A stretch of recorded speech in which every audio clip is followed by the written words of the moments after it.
may have met the term evolve in some popular comic series or video games and somehow develop an idea of what the word means.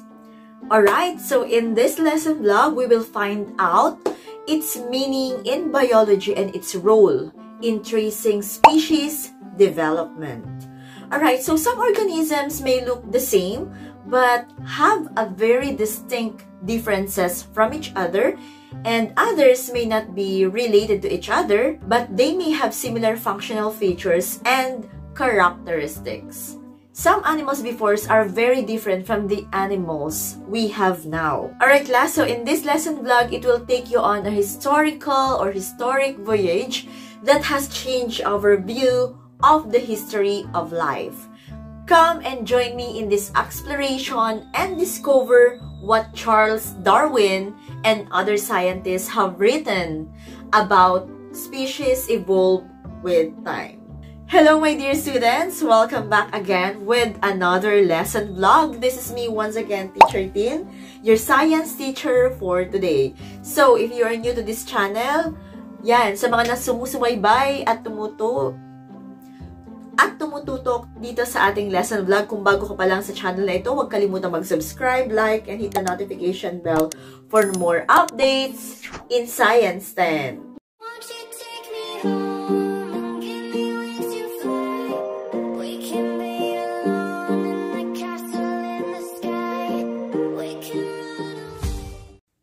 Alright, welcome to Science 10 Quarter 3 Module 6 of this lesson vlog. And today we will be discussing about the evidence of evolution.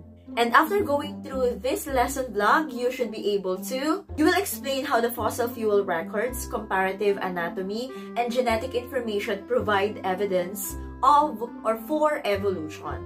Next, you will compare homologous, analogous, and vestigial structures and analyze their significance in evolutionary history. And number 3, you will identify the effect of gene mutation on the evolution of the species. Alright, so what do we mean by evolution? Ano nga ba pag sinabing evolution?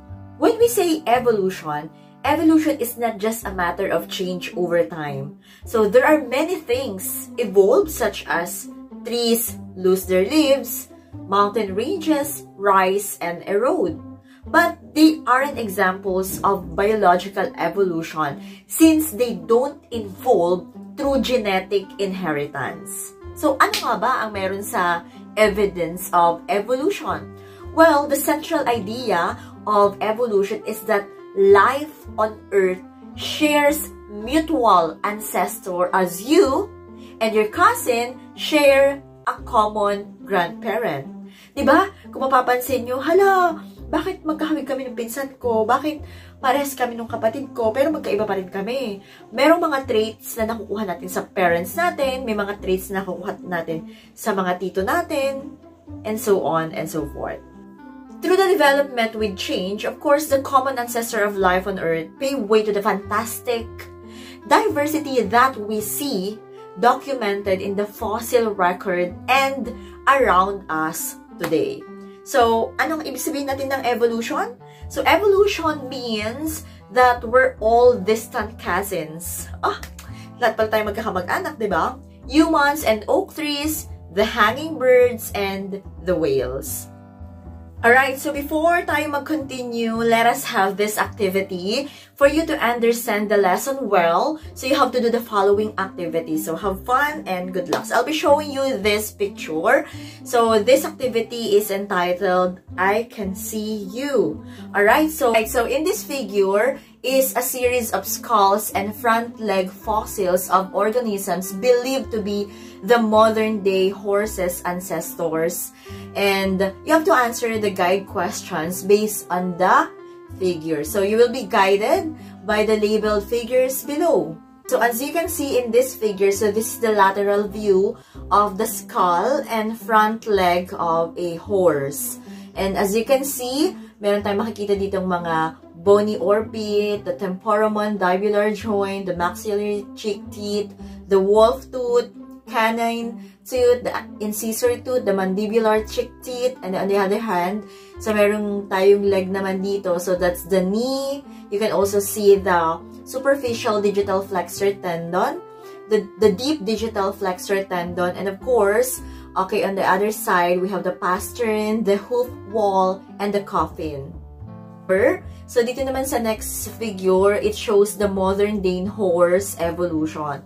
And as you can see, meron tayo dito. The first one is the dawn horse, or the Euhippus, the Mesohippus, the Merchippus, Philohippus, and of course, the Equus special modern day horse. So before I show you again those figures, so there are 3 guide questions here that you need to answer based on the figure that I have shown you a while ago. So the first question, give at least 2 resemblances between each of the skulls that might conclude that these are all related species. Alright, next one, what is the most significant change in skull anatomy from the dawn horse to the modern horse? And number 3 question, what is the most significant change in leg anatomy from the dawn horse to the modern horse? Alright, so for the first question, and by just seeing this series of skulls and front leg fossils from organisms that believed to be ancestors of modern day horses, so there are 2 common resemblances that suggest that they are really related, and this could include the skull characteristics and the front leg structure. So when it comes to the skull characteristics, we can see from here that the gradual changes in the shape and size of the skull, such as an elongating snout and an increasing space for larger teeth adopted for grinding vegetation. And we can also see that there is similar dental structures, particularly the molars and the premolars, which indicate adaptations to herbivorous diets. Well, when it comes to the front leg structure, we can see from here that the presence of homologous bones in the forelimb, the humerus, the radius, the ulna, and the digit bones that show gradual evolutionary changes, such as a reduction in the number of toes. And of course, another one, when it comes to front leg structure, there is a consistent adaptations in the leg structure for increasing speed and efficient locomotion, such as the elongation of the middle toe, which becomes the primary weight-bearing structure in modern horses. These resemblances demonstrate evolutionary continuity and shared ancestry among the species in fossil series. Alright, for question number 2, well, we can see here that the most significant change in skull anatomy from the dawn horse, or the Euhippus or Euhippus, to the modern horse or Equus is the adaptation of the teeth and jaw for grazing on grass. Alright, so let's be specific from this. So we have here the dental evolution in the skull shape. When it comes to dental evolution, we can see that the dawn horse had small, low-crown teeth suitable for browsing a soft vegetation.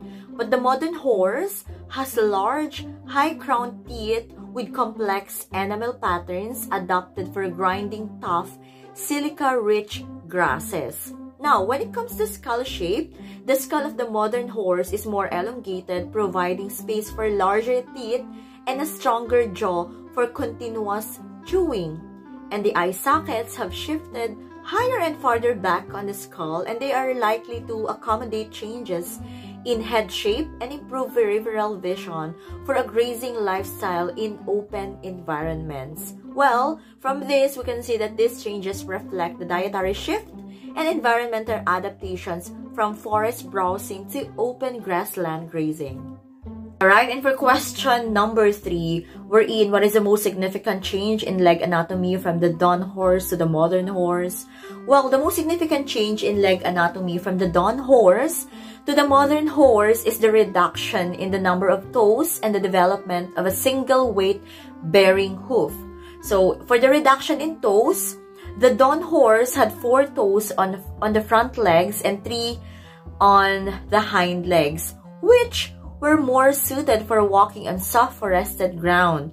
And the modern horse has a single toe on each leg covered by a hoof, optimized for running on hard, open grass lands. When it comes to leg length and structure, the legs of the modern horse are much longer with elongated metacarpal and metatarsal bones, the cannon bones, allowing for greater stride, length, and speed. And the fusion and strengthening of bones along with the reduction of side toes, the small vestigial structures or the splint bones increase stability and efficiency for fast, sustained running. And these changes reflect the adaptation of horses to open environments, where speed and endurance became crucial for survival and escaping predators. Alright, so let's now proceed with the evidence of the evolution. Evolution, this is not a historical process because it occurs at this moment. So, mapapansin nyo, di ba, yung population natin sa mundong ito, talagang constantly siya or tuloy-tuloy siya na nag-a-adapt lang sa environment natin. At kung saan na nakakakuha tayo ng pagbabago sa mga genes na nag-i-exist sa bawat species. Syempre, gawa yan dun sa tinatawag natin na gene pool.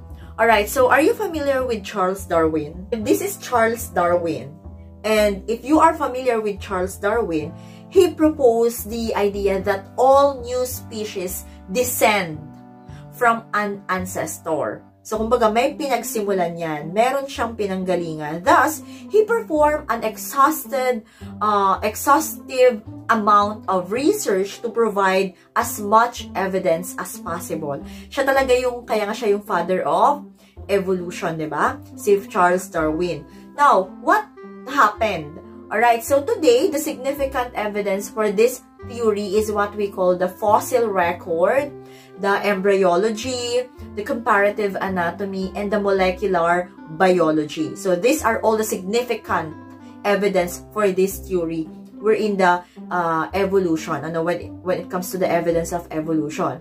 So ano ba yung sinusuportahan nitong evidence na to? Evidence to support the theory of evolution comes from the different fields of science. Yes, nagsimula na yan sa iba't ibang klase or iba't ibang uri ng science talaga. However, pieces of evidence of evolution are divided into two groups. Ano yung dalawang groups na yon? The first one is the direct, and of course, the next one is the indirect. So when it comes to direct evidence can be directly observed or seen, such as fossil evidence. Yan yung nakita na talaga ng mga tao, nakita na ng mga scientists. On the other hand, pag sinabi nating indirect evidence, kabaliktaran ng direct, so does not involve actual observations. Hindi natin nakita. Alright? Hindi natin direct na nakita, na observe, alright, yung evolution. So, ano lang meron sa indirect evidence? So, we can just conclude that the evolution has taken place, such as homologous, analogous, vestigial structures, embryology, and biogeography. Okay, so this time, let us talk about the geological time scale and the evolution of animals and plants. Alright, so if you're familiar with Giovanni Avduina, so ito siya. Okay, so he developed the first geological time scale. And if you can, for you to know that the oldness of the Earth is about 4,600 million years. Imagine, napakatagal, di ba? Million years. Life first initiated in water, that is 3,600 million years ago, and the history of the Earth has been separated into several major divisions that we call eras. The modern periods are also divided into epochs. Alright, so the origin of the vertebrates took place in the Ordovician period in ostracoderms or the jawless vertebrates related to cyclostomes. Ano ba pag sinabi nating ostracoderms? Ostracoderms were very small, alright, jawless, bony fish-like forms. And after the ostracoderms, we also have this acanthogens. The acanthogens, this is the earliest known vertebrates with lower jaws. They are appeared in the Silurian period. Alright, and then we also have this placoderms, the ancient gnathostomos, which means jawed vertebrates. They also emerge in the Silurian period. And also, the origin of the amphibians, alam naman natin na amphibians, they live in water and land. So, the amphibians also occurred in the Devonian period. And the reptiles, alright, they appeared in the Carboniferous period. And the origin of the dinosaurs and the mammals took place in the Triassic period. And the toothed birds, the first periods that appeared in the Jurassic period. Thus, the fishes' origin took place first with amphibians next, and then followed by reptiles, and then mammals and birds. Uulitin natin.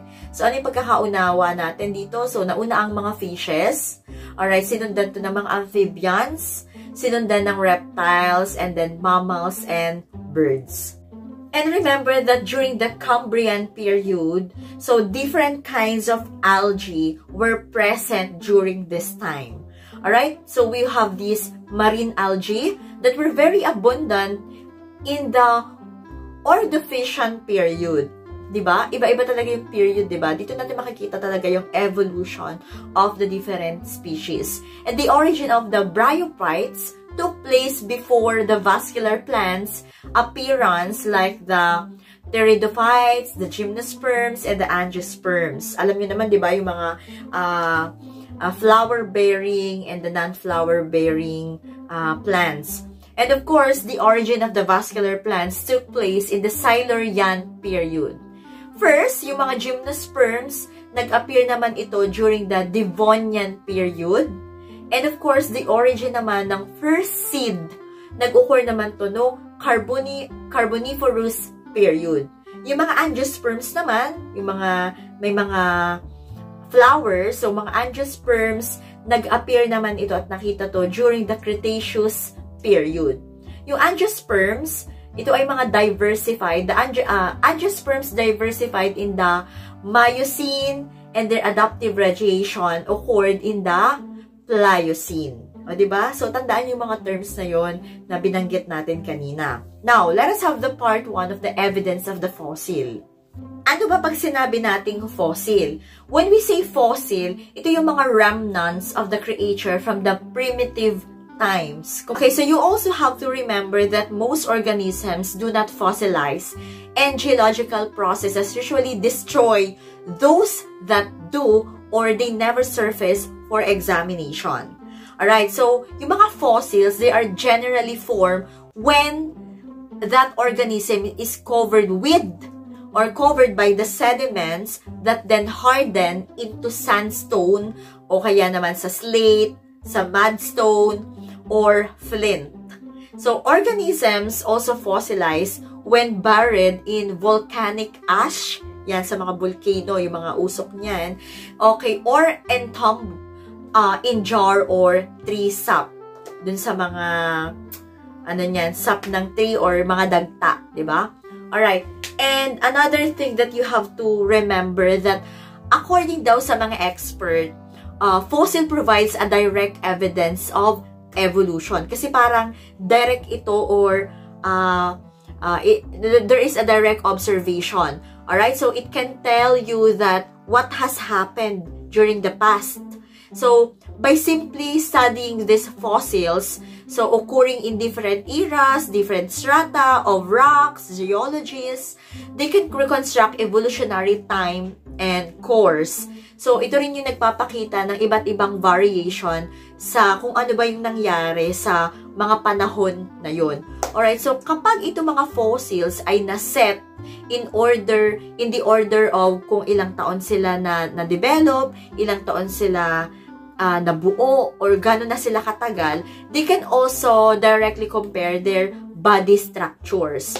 And through this, fossils experts can confirm that species are not fixed but can evolve into other species over time. Alright, and those experts So, nagkaroon din naman sila ng, although they are very expert na, nagkaroon din sila ng, kumbaga parang, naging mahirap din sa kanila talaga para ma-interpret yung mga fossil evidence na yun.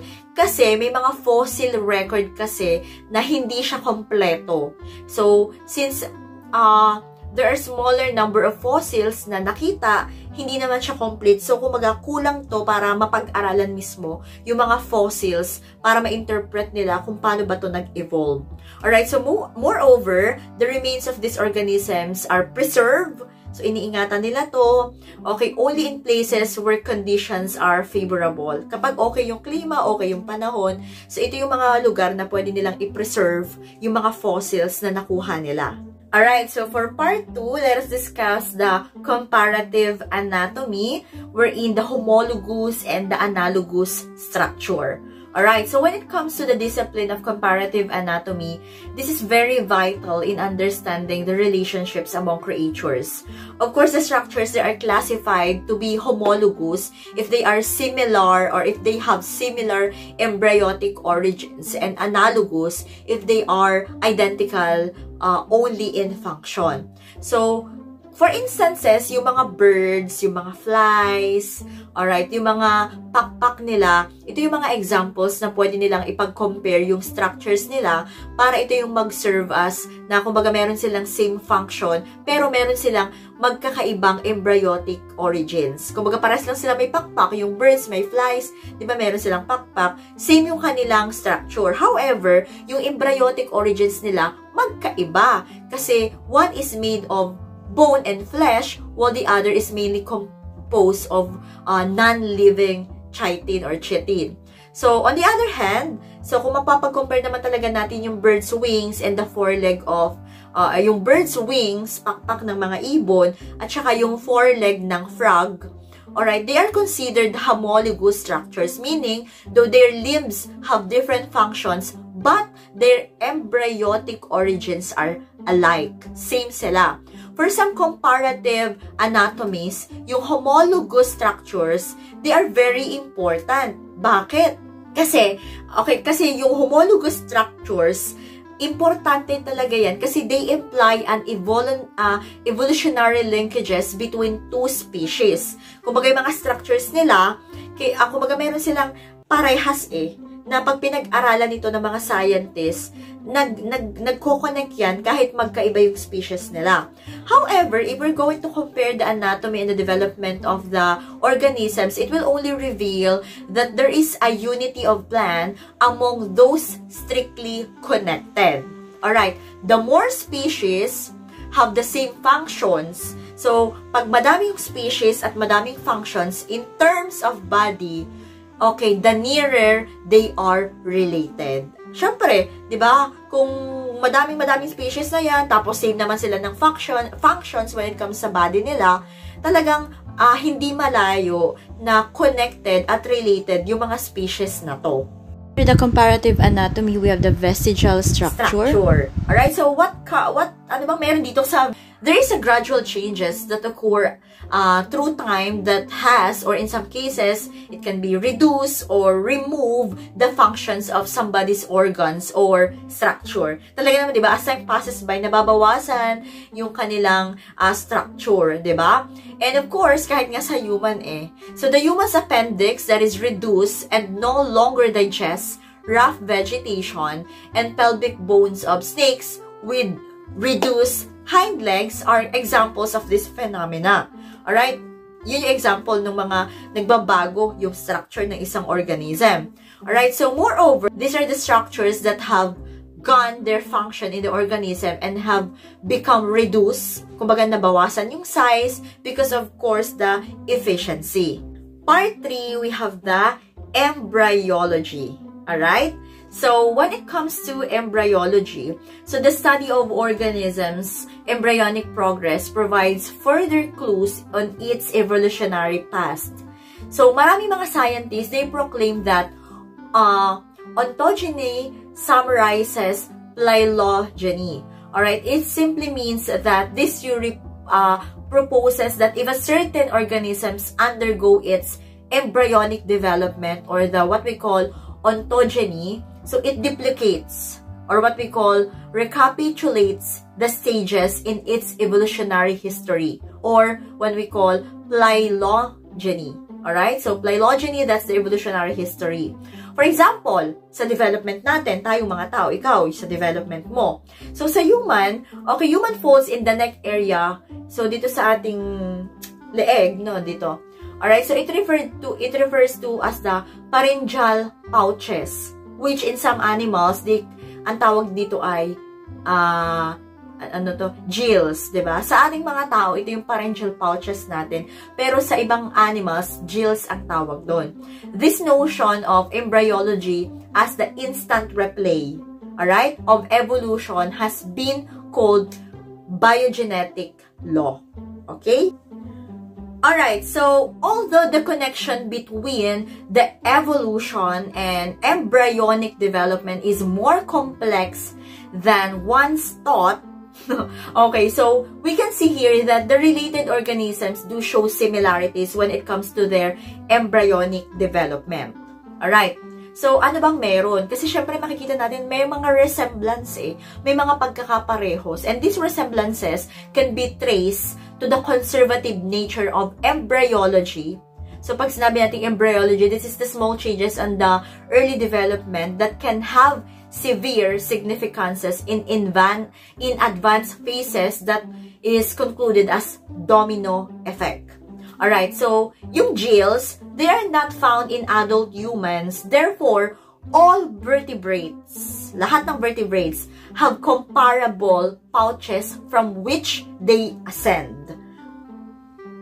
Sa mga tao, sa ating mga humans, di ba sabi natin, ito yung mga pharyngeal pouches natin, they go on develop muscles for eating, pag kumakain tayo, and of course, for our facial appearance. So, yung endocrine glands natin na matatagpuan sa neck, sa bones of the middle ear, yan. And of course, from an evolutionary perspective, maraming tao naniniwala sila na yung mga similarities sa embryology, they are very valuable. Talagang mahalaga to. Bakit? Alright, because they only reveal our kinship with other phylum members. So, syempre, yung ating naman talaga similarities, yun yung mag-a-identify kung paano tayo connected sa ating mga ninuno. And look at this class. Alright, so this is the figure that shows the early embryonic stages of different vertebrates showing similar embryonic structures. Diba? Kung mapapansin nyo, parang parehas lang yung embryo na nabuo sa kanila. Pero syempre, pag lumaki na yan, ay iba-iba naman na itsura niyan, diba? Iba-iba na yung structure niyan. Pero yung pinagsimulan nila, yung embryonic structure nila, halos parehas. Tingnan nyo yung fish, salamander, tortoise, the chick, the pig, the calf, the rabbit, and the human. Halos same sila ng embryonic structure. And ito naman, makikita natin sa figure na to, this shows the series of vertebrate embryos at their advanced stage. Yan, kumbaga medyo lumalaki na, medyo nagkakaiba-iba na sila. Kagaya ng fish, ng salamander, tortoise, the chick, the rabbit, and the human. So habang tumatagal, syempre, nagkakaiba na sila ng structure. Doon lang sila nagkapare-parehas dun sa embryonic stage nila.